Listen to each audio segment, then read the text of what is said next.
This is an open letter to friends. There is a old saying that says in English language. I know exactly how old it is. It says, behind every successful man, there's a woman. And we all have heard it. I'm not sure how far back this proverb, or whatever you want to call it, goes. But I have some issue with it. The thing is, first of all, how do you define success? I mean, would let's assume that Jesus Christ was actually a guy and it wasn't a myth. Let's say he was a guy. Would anybody consider Jesus Christ as successful necessarily? Or would you, let's go on the science side. That's on the, spirituality side, on the metaphysical side. Let's go on the physical side. Would anybody consider Nikola Tesla as successful? Not at his time, even not now. Most people don't consider him as successful. They mostly read about Thomas Edison as a success because of how much wealth was he able to put together through his inventions, or inventions that he borrowed from other inventors. But the point is this: he was able to actualize it, to make it profitable, to make money from his ideas, in which Nikola Tesla never was able to. So this success thing that we measure things by, measure everybody by, we measure it with how much wealth that was the guy able to put together.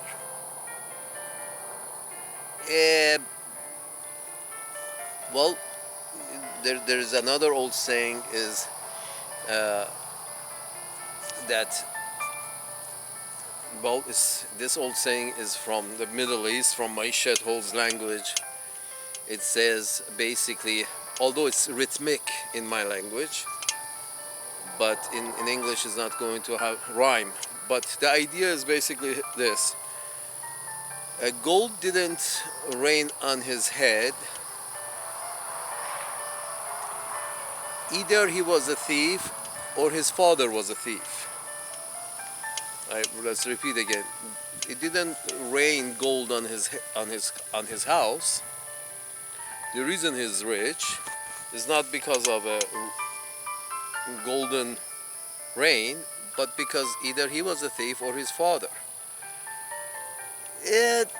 Now, thief is a very relative term. You can stretch thief from a guy who takes a bribe to, I guess, a guy who substitute one element for another in a transaction. Basically has adultery in his wares, has adulterated his wares. So basically, the term thief, and you can stretch it a lot. Almost anybody is a thief of one kind or another. It's just how do you really want to concentrate on that one guy? You see, everybody's a thief one way or another. Please don't, give me your condescending spiritual side and say, no, I go by the 10 Commandments and I am, please stop. You're embarrassing yourself. We are all thieves. If you stretch the meaning or implication of the word thief enough, if you stretch that word enough, it covers a lot of grounds. So anybody is a thief of one kind or another. Let's not kid ourselves. And the people who get really rich, they are, they are better thieves. That's another saying. In, again, my shithole language, the translation is that the translation of that saying is that the king is the only thief they haven't caught. The king is the only thief they haven't caught. There's a lot of meaning there. Basically saying, and we have it as we speak on the world stage. We can see it. It's just, the thieves are fighting each other at the top. Up to now, it was a very cordial relationship between the thieves on this side of the aisle and the thieves on that side of the aisle. They didn't see or hear anything, and they didn't see or hear anything, and they both attended sex parties together. Both sides of the aisle, political aisle. Now it has become a separation. Now they attend sex parties, or what they call them, whatever they call them, separately. The left side of the aisle goes to their own sex party, and the right side. So they have this. They have felt that they have come up with this in this situation that now they're pissing on each other. Now they're showing each other's dirty hands, and you're like, well. I'm sure it was dirt, same dirt there under the nails 10 years ago, 20 years ago, 30 years ago, 40 years ago. It's just the relationship between the two sides of the aisle were more cordial. Now, so the idea that the king is the only thief that they haven't caught,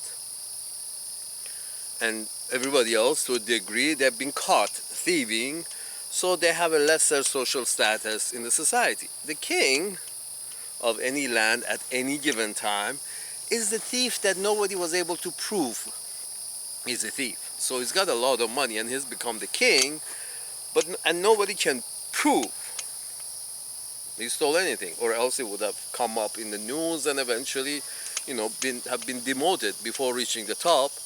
One would have been demoted. So then, and it's clear that everybody's a thief. So even me and you, to a degree. So the idea that the thief that that hasn't been caught is the king. The rest of us, unlucky bastards, were caught thieving. So we have not been allowed to reach those high levels of the society. My point is this. So there is over and over repeated that not a lot of people get really rich by hard work. It's just clear. I mean, thieving in Wall Street, if you're standing, there is a thing Wall Street has, which we studied. It's about front running. Front running in stocks is basically saying that you're the middle guy, you take an order from your client, a large order, and before you put it in play, you play a bit of your cards as well. You say, you buy into that stock because, you're sure this hand buys some stock for yourself at a lower price, because with this hand you're slowly pushing through the process of purchasing some large sums of stock for a really expensive client. So the idea is front running is under Securities and Exchange Commission guidelines. Front running is illegal. You're not supposed to do that. If you get a order for a large sums of stock in exchange for large sums of monies, you're not supposed to put your little money in first to take advantage of this order that is coming and is going to push the price of the stock up. In order to prevent that, they come up with that rule. But then you're thinking to yourself, so the little guy, if he gets an order, he's not supposed to do it. But you find these giants of Wall Street that have literally have put their own internet right next to the, you know, Wall Street, whatever the electronic connections is. They right next to it. They have put up their own shop to action, so that front running is what they do. Front running is what they do.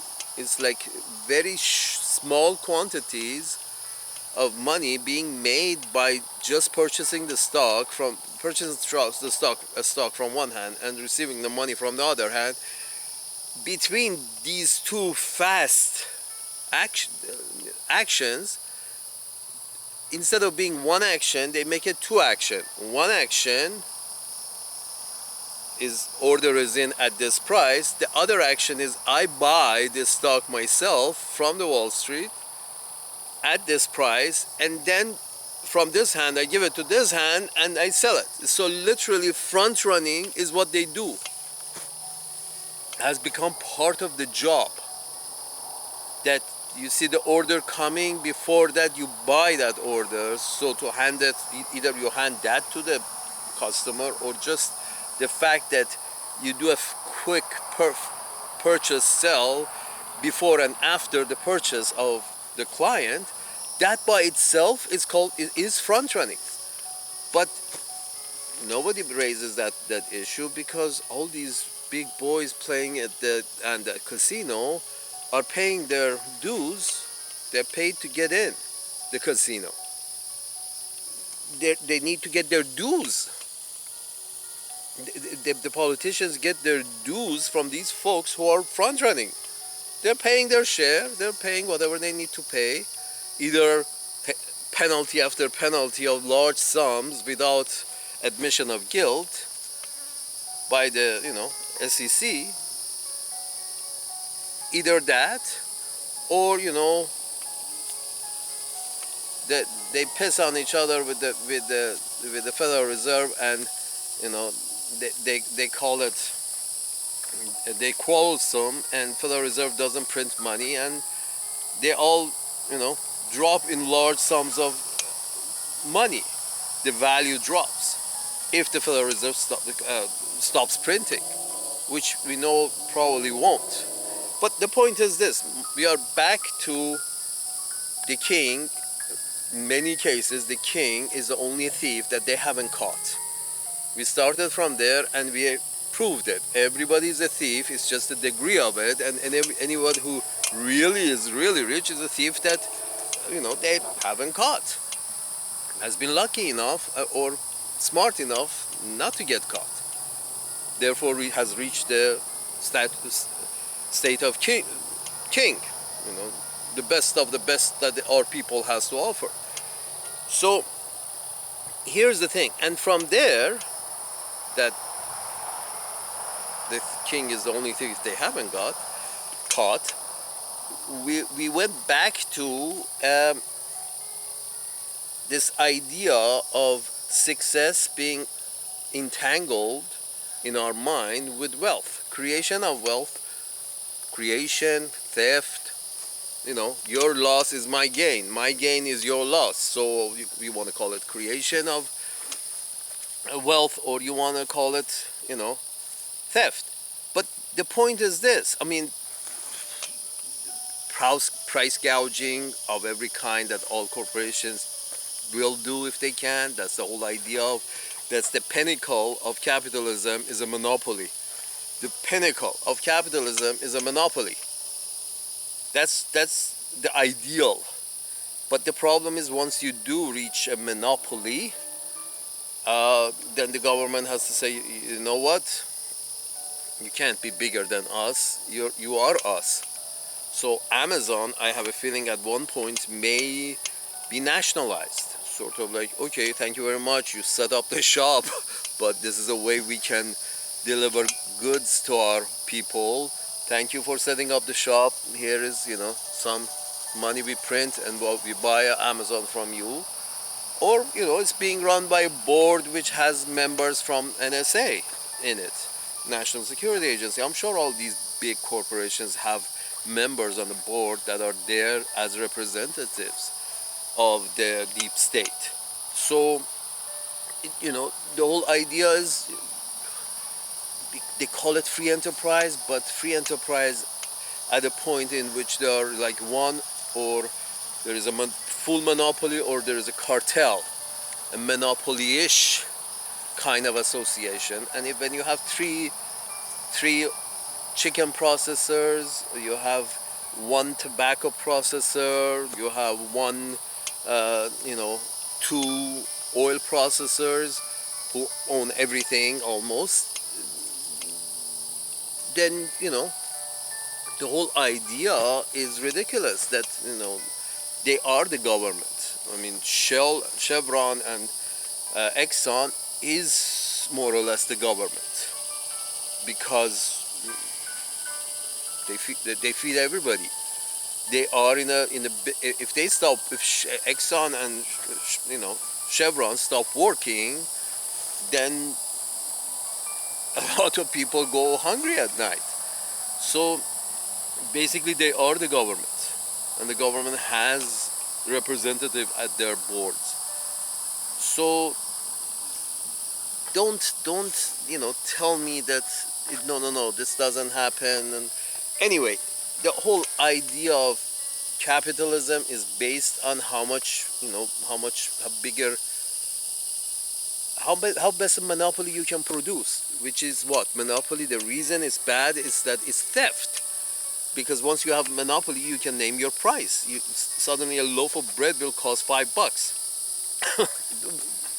which at today's prices, a loaf of bread is about $1, $1.50.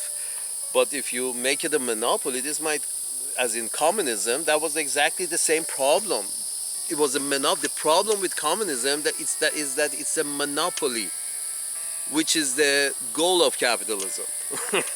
The problem with communism, the difference here is the communists come right out and say it, hey, we have a monopoly, the government, but these group of guys have a monopoly on running of your life in this segment or in a bigger segment.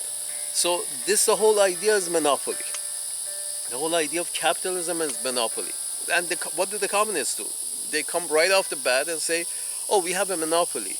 This is the government and we own everything. Fuck you. You work for us. That didn't go down so well because the intentions were clear, declared from the beginning. Capitalism, the intentions are not clear from the beginning, so it's a big race and everybody's running, and you have, after a big catastrophe of capitalism, which is a world, that's a catastrophe of capitalism. It cannot function. This whole idea of there is no room at the top comes from capitalism. There is no room at the top for 2 or 3 or 4 or 5.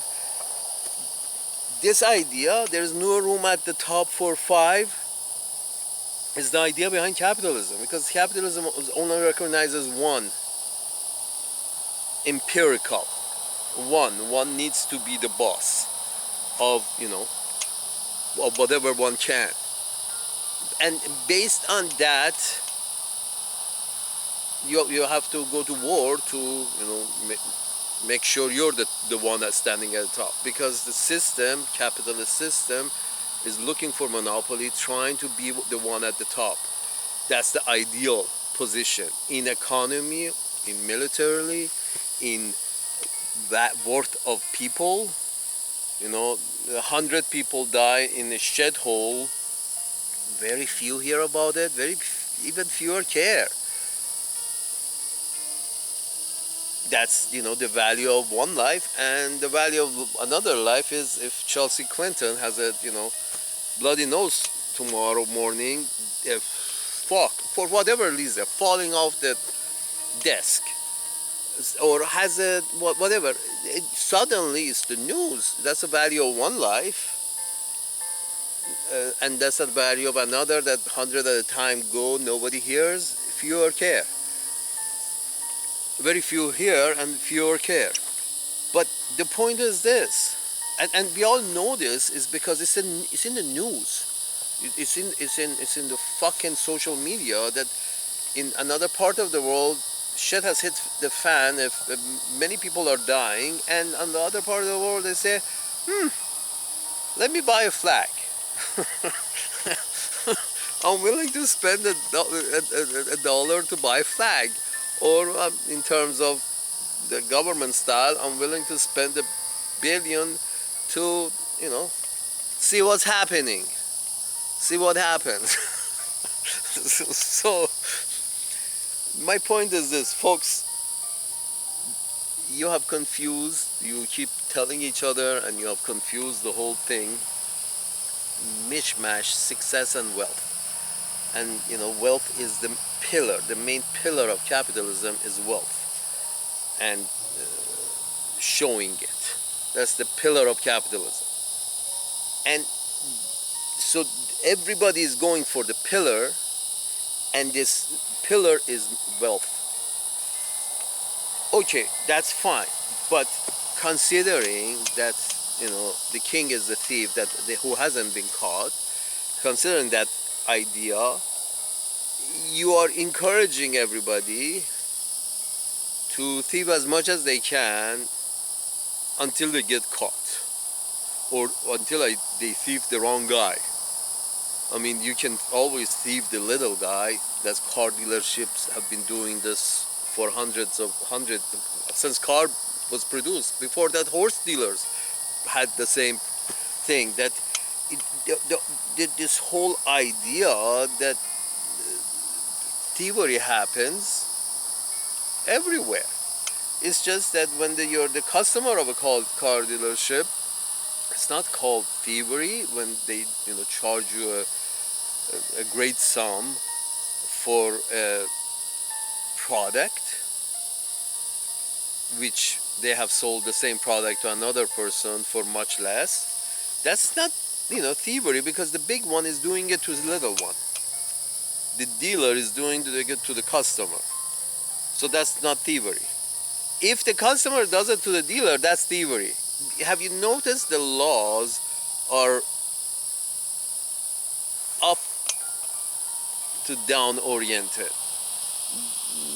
The higher on the higher on the ladder it is, it's basically saying that tobacco, big tobacco, the producers of the cigarettes have always had the upper hand. That's why they were able to drag the whole business of is tobacco good for you or bad for you for so long, because they were motivated by money. Because we are advertising, money is success is wealth, and wealth is money.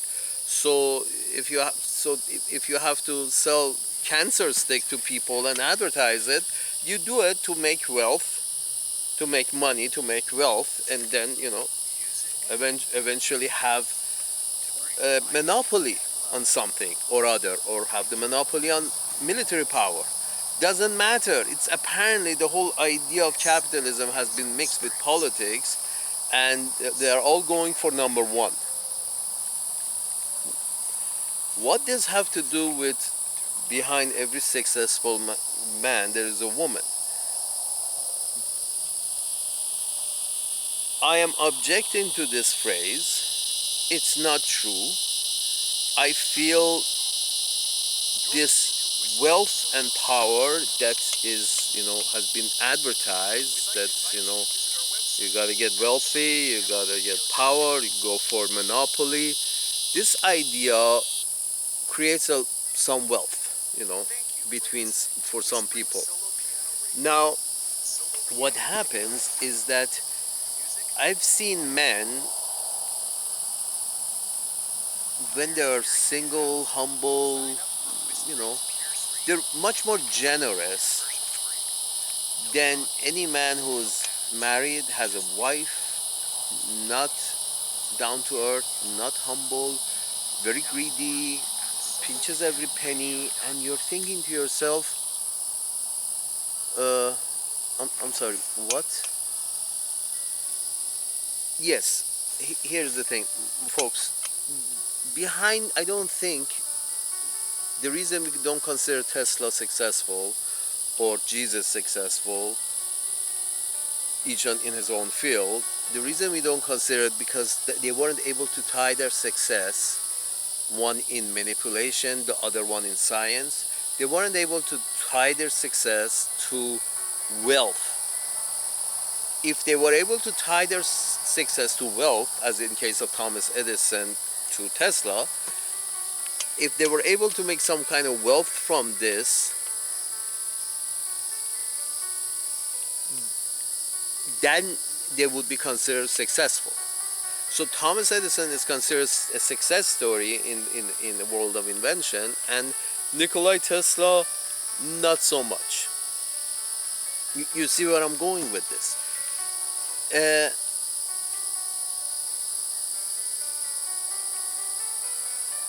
and then when you find out that those who men are generous on their own, but when they're with a woman, they become very greedy, much more greedier than if they were single, then you realize that the way you define behind every successful man, what do you read? Behind this is behind every rich man, wealthy man. And behind that is, he was a thief, a very big thief, a very successful thief, because we already demonstrated. So behind that is basically a bigger thief. And behind that, and you see the reason for his thievery is a lot of times a woman who is insecure. Women are by nature insecure. So here's the scenario. You have Nikola Tesla, and not very good with women, blah, blah, blah, whatever, but brilliant mind, invented a whole lot of shit. And then you have Thomas Edison, brilliant man, but probably married. I'm kind of sure Thomas Edison must have been married, because the idea of how I can make this invention pay, and then how I can accumulate that pay for my invention, and make myself wealthy and blah blah blah. That idea it wasn't Thomas Edison's idea, it was his wife's idea. Because the woman is the one who, because of her more insecure, men are also insecure, but women, because of their more insecure nature, which is tied to their sexuality, tied to, the idea of, women are the top, most of the time, targets of rapes, because that's a natural thing. And, the whole idea of being raped is, the more concerned with women than men, because of this is a natural thing. And many people, the sex part is a natural thing, so there are more targets of these attacks. So the idea is women by nature are insecure. Insecure people can be scared really easily. And in order for insecure, and that's why the idea behind many wars, insecure people. Women have a lot of say in how much money should the family accumulate. Women have a lot of say in that. And as we know, women are, insecure by nature. So the more, the better. The idea of the more, the better. And she then persuades the husband, by whatever means necessary, persuades him, whether it pain or pleasure, she will persuade that man to accumulate more money, find more ways of making money with his inventions or whatever, in order to accumulate more money, because she wants more money. I'm sure Thomas Edison was more concerned with his inventions or creating things than how to make money. But his wife's influence comes in that she keeps pushing him that how can you make money from this motherfucker? You're spending so much of your time in the garage. How much money you're going to make with this? I need more money. This is the idea of the wife. So her insecurity forces him to spend some of his time not inventing but finding ways of making money with his inventions because of her insecurities. And she has reason to. She has children. She's insecure herself with her sexuality. She's very insecure, and that's understandable. But then the idea of dependence, the children, makes her more insecure. So the idea is woman actually is not behind the success, but I feel behind every hardship that man has had, humanity has had. I think the problems are the women. I'm sorry, my ladies. I'm sorry, but I think the problems is women, because men on their own, we already agreed, they're not very accumulative. They want to have a good time. If they don't have to accumulate, they don't accumulate because they just want to have a good time. But when you put a man and a woman next to each other, when I say good time, Thomas Edison, I'm sure he felt like, spending time in his lab, in his view, was spending a, good time, which what he enjoyed and he liked to do in his lab, making shit up. But the point is this, experimenting. The point is this, he wanted to be in the lab, but she forced him because of her insecurities, wife number one or now wife number two or three or whatever, or lovers on the side. All women want is more security, and what comes with more, what can produce more security? Wealth, money. Therefore, Thomas Edison has to spend some of his time finding ways of making money with things he produced, and then. So that's the motivation coming from the wife. So this causes wealth generation, and that causes us to say, we're coming full circle, if there's a woman behind every successful man, which in reality is really, there is a woman behind every greedy motherfucker. That's one way of reading it. There is a woman behind every successful man. As we already went over it, nobody considers Jesus Christ or Nikola Tesla successful. So if they are the epitome, they are, if Jesus Christ and Nikola Tesla are the apex of metaphysics and physics, and neither of them are considered as successful in your societies, so then what do you value is wealth. And who's the real cause behind wealth accumulation are really women. I mean, ever since men reach the age of 14, they want to impress women. Physically, mentally, they want to impress women. Emotionally,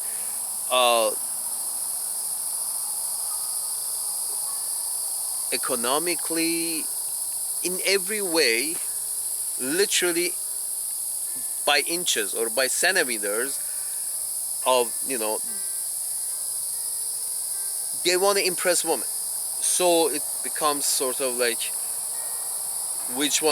how I can impress women more. And that why the idea behind impressing women, because women, pussy. So you're reaching the conclusion that because of that attraction,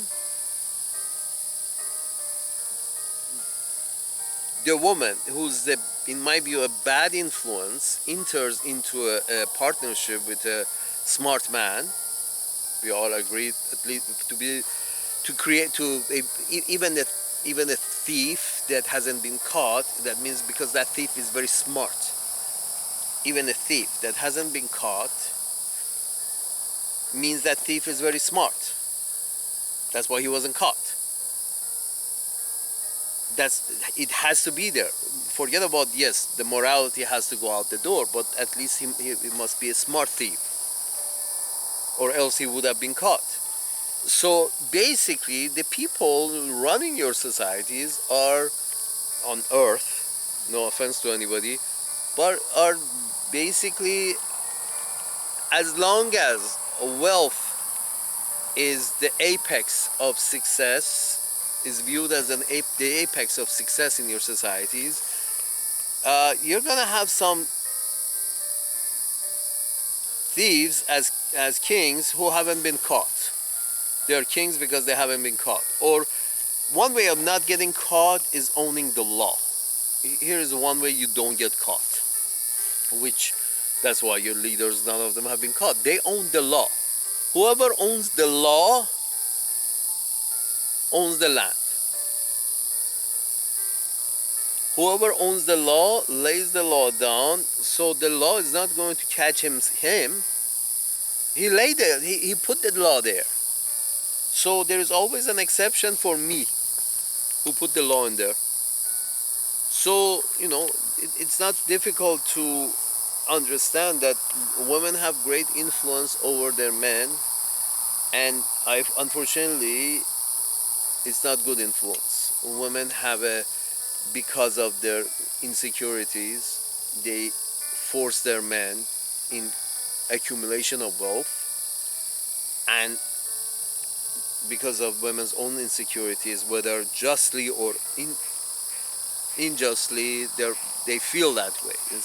Feeling insecure is not a thing that you can turn on and off. It's just there. So the women encourage their men to be better thieves. That's the thing about, not all really wealthy people have got it the right way, and even the car dealership from top to bottom are in a way stealing from the customer. This is not a showroom, it's a shed room. But the point is this: they all thieve to an extent, and they're all encouraged by their women to thieve because we need more wealth, because I feel insecure. So they encourage their husband to thieve, and their husband thief. The whole idea becomes what you can do, but how much you can take. How much you can do for your society, but it becomes how much you can take from your society. That's the whole women's idea. Women's insecurities causes that line of thinking. That insecure, that how much wealth can you put together. Don't tell me what you can do, tell me how much you can put together. Now whatever you have to do, I don't care. This whole mindset is a woman's mindset, which men have to adapt, because they are there for the women. So therefore, yeah, it comes full circle. It is true, behind every successful man there is a woman, but it's also true behind every very wealthy, thievish, who hasn't been caught, greedy, cocksucker, there's also a woman.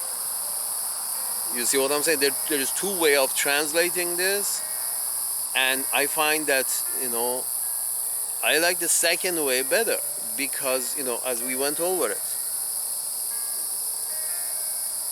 the wealthier people are in really high levels of wealth, it means they just been thieves that they haven't been caught. They're thieving some way or another. It was just recently in the news that Amazon, I've noticed this myself, it was in the news that Amazon, there's this page that you go, that you're about to pay, there's a thing that comes on the screen that you have to find a button and click it. The big thing that says, okay, if you become a member, you have to pay, you have to pay $0. And this comes over the option of what kind of shipping do you want. it's sort of like first it charges shipping. Here's the trick. First it charges shipping, although there is a free shipping available. You read it in the ad that there was free shipping available, and you come over here, you see it's charged for shipping. And you think yourself, apparently Amazon has thought that uh, everybody will forget that it was mentioned that free shipping of this product. You think we forget Amazon? So what happens is, first I especially know that the product I picked was the one that had free shipping. But when I came to add up my bill, I see it says $7 for shipping. And I'm thinking to myself, and nothing else. That's it, $7 for shipping, and then this banner it's not a banner, it's part of the page that basically says, oh, but here's you can buy this for $0 on us if you sign up for our, I guess, Prime, Amazon Prime, which charges a yearly fee for it as an incentive. And sort of like, here, don't pay just $12, pay $120 for the year, or $150 for the year. Don't not just $12. So in order to get that, they have made this part of the page that you had to find the button and click it to pass over this. Then if you pass over this, then behind this it says that, oh, there is also free shipping available. It just takes a day or two longer. Here, click this button. We put you down for 6 days, $6 for shipping. We want to charge you $6 for shipping because we thought you wanted sooner. Okay, you don't want it sooner. Here's your free off. But you had to actually get rid of that top page that basically wanted you to let you know that if you become a Prime, you don't have to pay for shipping. Anyway, there is levels to thievery. How you can trick someone to pay a little more for a product that he can buy somewhere else for a little less. How you can, that's advertisement. How you have both the same product. Advertisement is the idea that, no, mine is better. Remember my name. Why? Why? Is it proven that Trix is better than Kellogg's? Where is it written? But it's not proven. It's the whole idea behind advertisement. Manipulation instead of proof. So even in advertisement, it's thievery. In the stock market, we went over, it was thievery. In the scrap market, metal scrap, there is thievery. It's just, when the big guy does it to the little guy, that's fine. But when the little guy wants to do it to the big guy, no, that's thievery, my friend, that's thievery. You're the little guy, know your place, fuck you. And that problem with that thievery is that the idea that you have to accumulate more money. And the idea for that is usually not the man. Or if it's the man, it's because the man wants to accumulate more money to impress the woman. Or if they're already married, the woman is twisting his arm to accumulate more money. It's because of her sense of insecurities. So, her sense of insecurity. So, folks, you're not going to have better societies unless either you securitize your woman, basically give them full security, so they wouldn't be a drag on the society in this negative force of encouraging their men to accumulate more money because I feel insecure to accumulate more money. Why? Because I feel insecure. I think that this thing is a bad influence of women.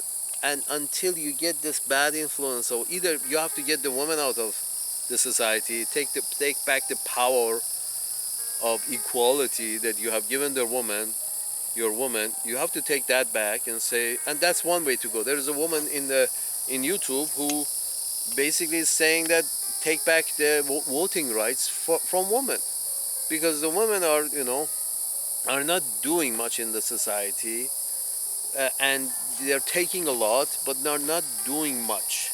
They're not even are willing to put up with their men. And folks, that's the truth. Women are encouraged not to put up with their men.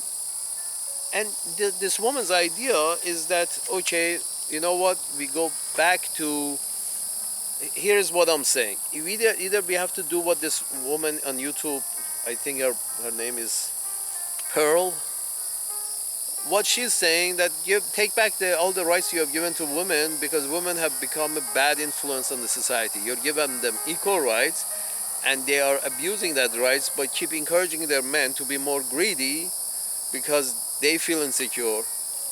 What I'm saying is, either you have to do that, go back to the time that women didn't have equal rights, so they cannot have too much influence on greediness of their husband. We can go back to that time, or you can somehow securitize your woman. You can make them feel secure and say, okay, stop the nonsense of your insecurity that you insist on having this insecurity, which means we have to keep accumulating wealth because we feel insecure. Why? Because my lady friend, my lady wife feels insecure. So we are insecure, so we have to accumulate more wealth. And that's the problem. And after a while, even the man picks it up. It becomes kind of a habit for the man to keep, thieving for more. As we went over it, we're all a kind of thieves. But to be thieving more and more and more, because to satisfy our women, we create and to be thieving more, to be the ultimate thief, you would be the guy with the monopoly, and then you would be king. The thief that hasn't been caught is the king. So there's two ways to go with women in your societies. One, go back to the traditional form in which women have very little say in the direction of the household without men's agreement. Here's the thing: women had a lot of say in the household with the men's agreement. It wasn't like, the man didn't say anything. Again, she has the power of the pussy at home. That power hasn't gone anywhere. It's just that now she has to, be reasonable. She still has the power of pussy at home, but when you at least give this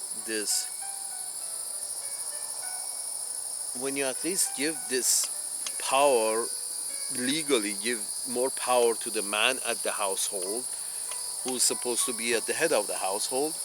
Yeah, but again, the household cannot have two heads, just like the government cannot have two heads. Even the Chinese, with a group at the leadership, they still have to find, a head leader. But still, it's a group of leadership and many other groups beneath them and group beneath them. So it's not by any means Zhao Xiaoping or Xi. It's not this. It's a group under him, and then there are many groups under them, and then they got their own, governmental structure. But even them, they have to name a guy as the head honcho.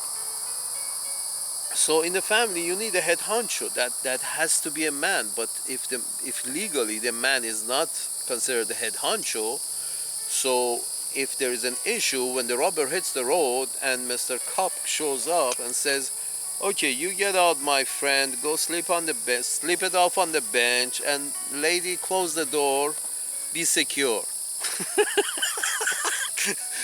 That's the law saying, like, fuck you. The right is with the woman and her children. Well, that's understandable, but then you don't have a head of household, because a few of these sleeping on the bench, the guy gets tired and says, you know what, I'm gonna get a divorce. I busted my butt to accumulate more money to make you bitch feel secure. You still feel insecure, and you have to, wear your ass over your pants than under your pants, because you want, appreciation by others for your assets on the backside. Therefore, because you feel insecure. I mean, women get naked all the time because they want to be appreciated. They want to be, you know. Strip clubs is. I have a feeling the women who perform in strip clubs, they're just dying for that attention. Because it's affirming. They're, it's affirming. That attention is affirming because they need it, and they need that because they're insecure. The reality is all women, they just are encouraging each other to wear less, or they feel they have to wear less to stand out, to because they need to be appreciated. And why they need to be appreciated every day, twice a day? Because they're insecure. They're insecure. If women are so, you have basically gone down the path of from patriarchies to matriarchies in a span of, I don't know, 100 years. You have gone full circle.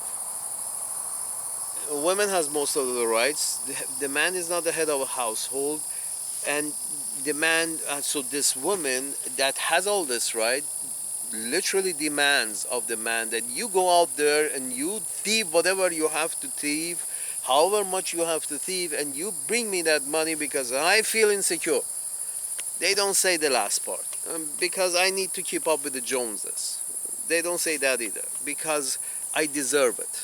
The woman, because of their insecurity, has come up with the idea of thinking that she deserves everything and then some, because she's got a pussy.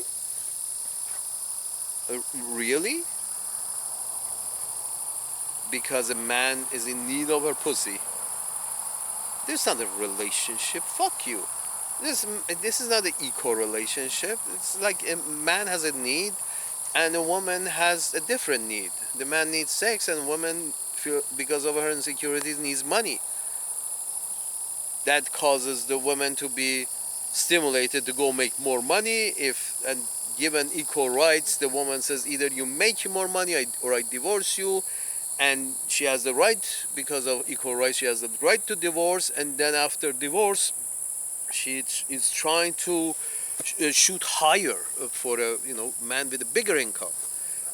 And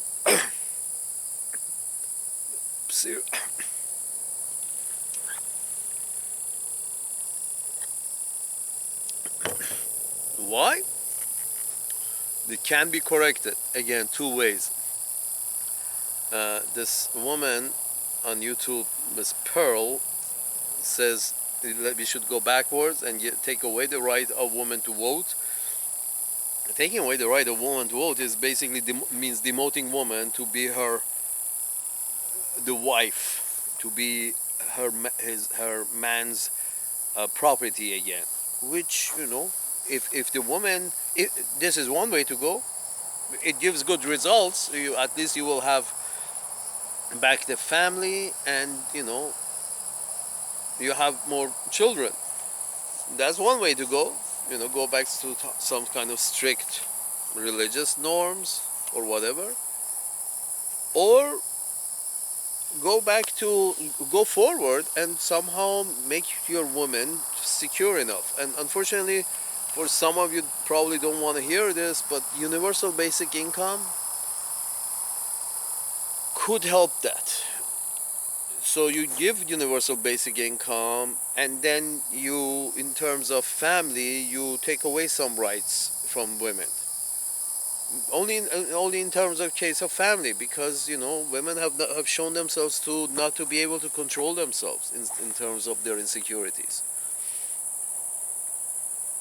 They haven't been able to control themselves, and either you have to take away their rights or teach them to be more secure, provide them universal basic income so they know they're always going to have a roof over their head. I mean, and you can't do that if you have, so many, 2-3 million homeless, 4, 5, 6, 7, depending on the country. Everybody's running on capitalism nowadays. So you have large sums of, regular people homeless. That's a reminder to those who have a shelter that, oh, there's always a possibility of homelessness. That by itself incentivizes to women to feel less secure, not more secure. That causes the women to, force their men to be more greedy, approaching monopoly, putting more wealth together to impress women and to satisfy women. Wealth. There is one answer to impressing women, satisfying women, keeping women is wealth. And that's a problem in your society. It's just it's again, behind every successful man there is a woman. Yes, but some may say behind every thievish